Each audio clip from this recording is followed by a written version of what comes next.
What is up, guys? You got Not the Worst here, bringing another Black Desert Online video patch notes recap. And we've got the Great Expedition that was now released. And as with yesterday's video, I'm not going to dive into all that stuff has to offer. That we talked a little bit about some of the parts yesterday. And as I get into it and kind of learn some new things going on, we'll do some videos covering some of the new stuff there. But if you do want to check it out, there's a link to specifically the Great Expedition stuff, which I'll put in the description below. If you want to see that. First up for events, we've got the daily reward frenzy. First and foremost, there's a change we've got, which is great. They had this in Korea a long time ago, months ago. They got this, but our daily frenzy bonus, the 100% for 2 hours or 200% for 1 hour, are now a scroll. So you can just stack these up instead of having to put them onto, a dude and spend the hour leveling at the time. You can just stack these scrolls up. Super great quality of life addition to that. As well as we got our attendance rewards refreshed, which that's no surprise there. We've also got this advice of safety, advice of immortality that were added to these. They're kind of like those pouch events we've seen where you have a chance of getting the next grade one and the next grade one and going up from there. So there's that as well. You can also get at the max one this remnants of destiny, and depending on how many you get, you can exchange them. Advice of Ox 50 for 7, belongings of adventure at 5, and below that I wouldn't bother turning them in. Next up, we've got launch of Great Expedition event running. So with this, it's a lot of things that are more geared towards getting the Great Expedition going, which is why it's titled that. We got 30% sailing XP boost, as well as a extra night vendor in Velia that is going to give you some decent stuff, but mostly again built around the expedition stuff. Jade coral ingots are going to be a big thing, of course, logs, clue box, etc. It will also have weapons and armor stones and hards and sharps along with that. We've also got these quests are going to be double the sailing XP that they normally would. We got a list of those here, and then we've also got barter bonus as well, and some pretty decent rewards, especially that blessing of Kamasil, for just getting some barters done during the event period.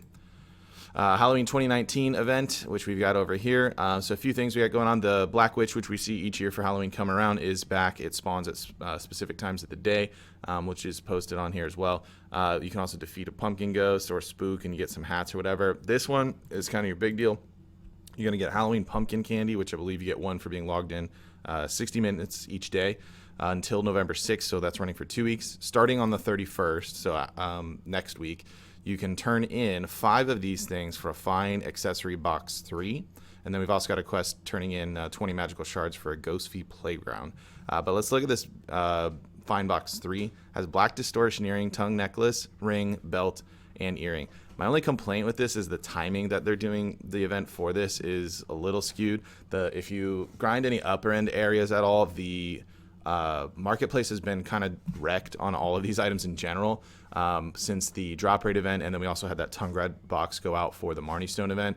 So I'm not super wild about this because that just means like these are going to continue to stay tanked. And there's also a lot of investors that will pick up these items when they do tank in price like they currently are, and they'll hold on to them to try and make profit on them later, which just means that they stay tanked even longer because a lot more people do that in general. So I mean, it is what it is, free stuff. It's still money, but it's kind of annoying to see like high-end items that you grind for just continue to get decreased in price. We've got Hex Marie as a Dark Rift boss temporarily.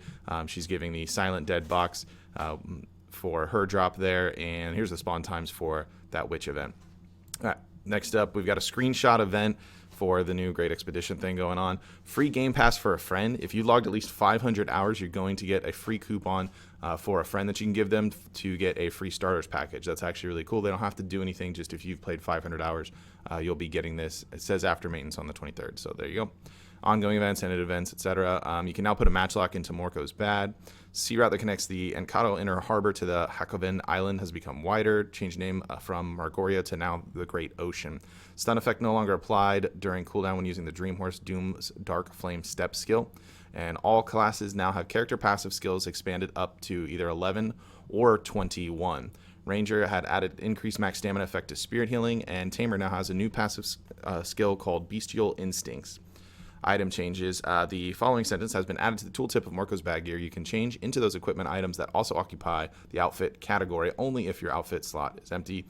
And then we'll check out the Pearl Shop in just a little bit here. Canceling a fishing that consumes your energy when you have equipped the fishing chair and remained standing without sitting on the chair will no longer make you sit but retain your standing position. some mount updates. You'll now be able to get the hero song added to Quentin Morocco. We saw these added to other world bosses. And then this part's kind of big. World bosses will now go berserk at the time their disappearance has changed. They'll now disappear 30 minutes after their initial appearance, not 15. And they'll go berserk after 15 minutes of their initial appearance. They'll go berserk for the second time 25 minutes after the initial appearance. Garmoth will not appear if the structures that appear before Garmoth arrive are not destroyed within 15 minutes. It's applicable to all the normal world bosses. We always see this stuff.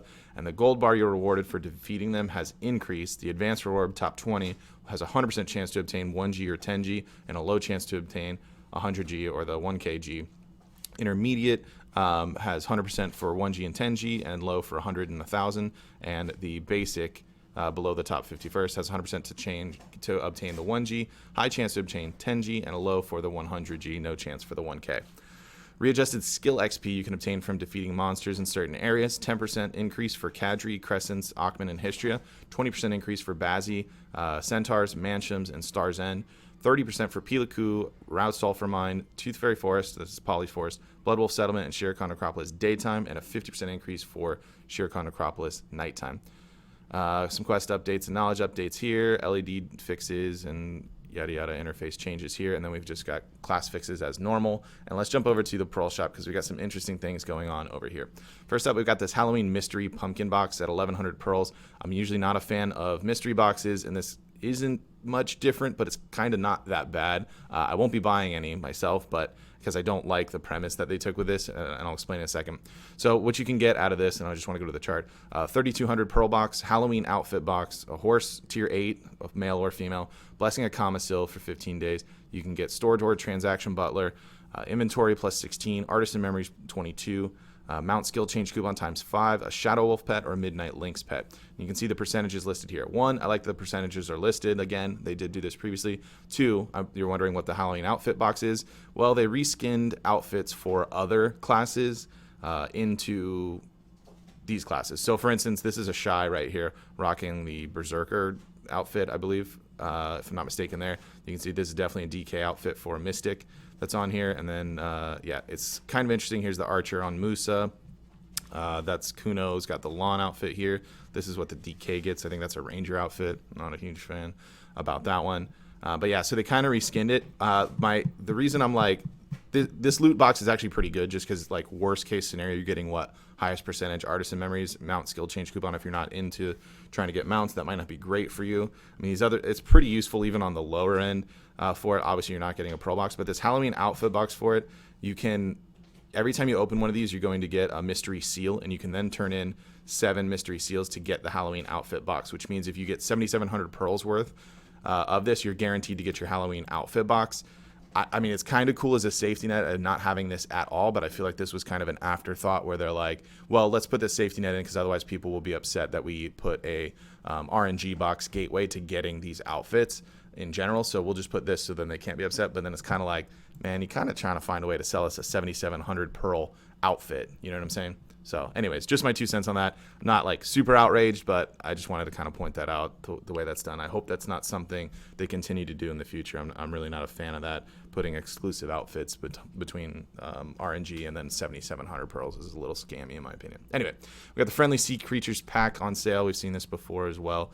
And then we have the swimming and fishing sets are reduced down to 1,760 pearls here. So if you want to grab those, now is definitely a time. The otters are being sold by themselves for 1,100 pearls. Then we have this Balanos ship parts set. It's 4,900 pearls, and it's a permanent addition to the shop.